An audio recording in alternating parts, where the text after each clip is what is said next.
Echoes of a Broken Man, Episode 6. When silence breaks. The winter nights stretched longer now, and the house creaked with a heaviness that never seemed to lift. Daniel had grown used to slipping through the rooms like a ghost, quiet, unseen, choosing his steps carefully so as not to invite conversation. His drawings were his companions, the graphite smudges on his fingertips like proof that he still existed, even if words failed him. But grief had a way of infecting everyone differently, and in his mother, it came out as sharpness.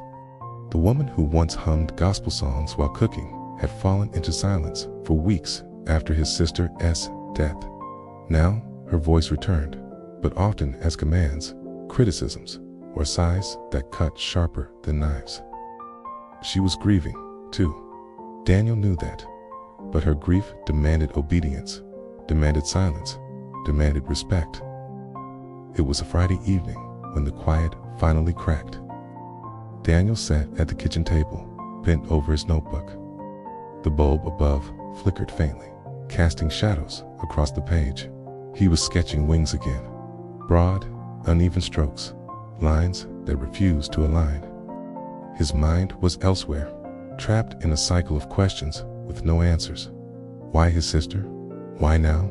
Why him? Why a God who supposedly loved them would choose cruelty as a teaching method? Daniel, his mother's voice snapped across the room. He didn't lift his head. Yes, didn't I tell you to wash those dishes? He glanced toward the sink, where a small pile of plates waited. He had forgotten, lost in the safety of his pencil lines. I'll do them, he muttered.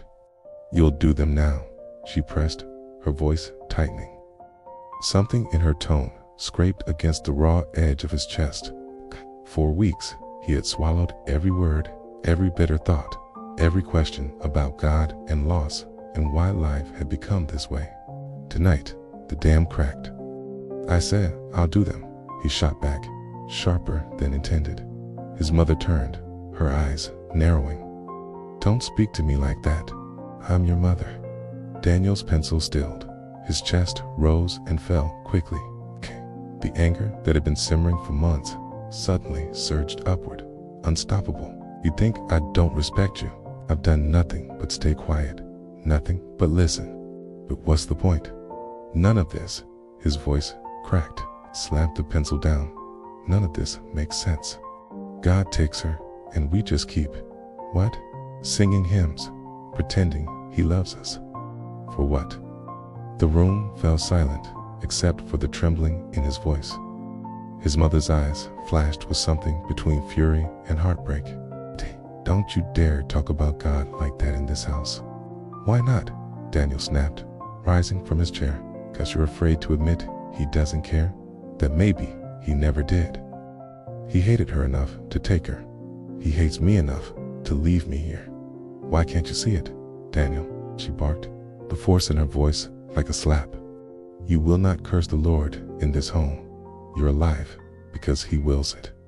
You breathe because he allows it. Daniel's fists clenched at his sides. I don't want to be alive. Do you get that? Every morning I wake up and I wish I didn't. So what kind of God is that? It's keeping me here when I don't even want it. The words spilled out before he could stop them. The kitchen air thickened, heavy as stone.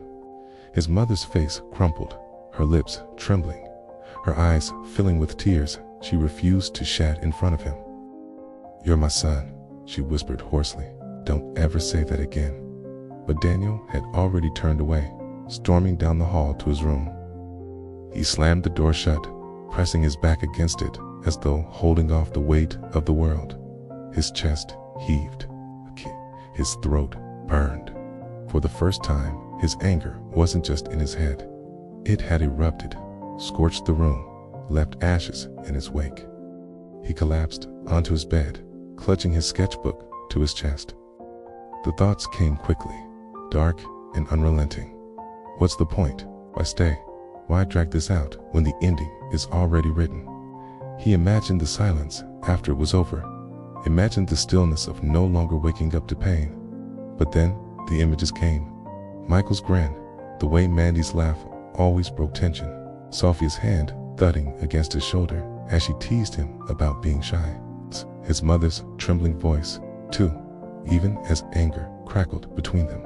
He buried his face in the pillow, sobbing until his body had no energy left.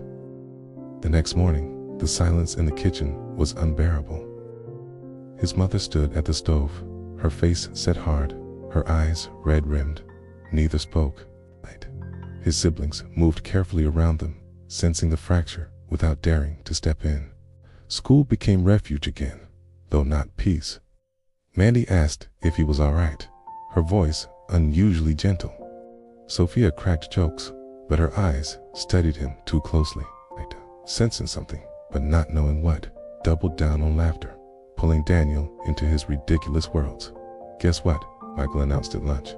"I timed myself yesterday. It's packets of chips in 12 minutes. A world record, no doubt. When I'm famous, you'll be my witness." Daniel managed a tired smile. "You'll die of salt poisoning before anyone recognizes that record." Michael shoved him playfully. "Kate, Lisa, I'll die a legend." The laughter came easier than it had the night before. Kate, and yet, the shadow of the argument hung heavy in Daniel's chest. He couldn't take back the words, couldn't erase the look on his mother's face, and he couldn't stop the gnawing thought that maybe, just maybe, he had spoken truths no one in his family dared to voice. That night, when he picked up his pencil, the lines on the page came harsher, darker. He drew a storm, jagged lightning cutting through the paper, wings struggling to stay afloat. Not angels this time, but something more human, battered and worn. He stared at it for a long time, his heart aching with the weight of everything unsaid. And still, he kept drawing. Hit that like button, don't forget to subscribe, and join us again on our next chapter of Echoes of a Broken Man.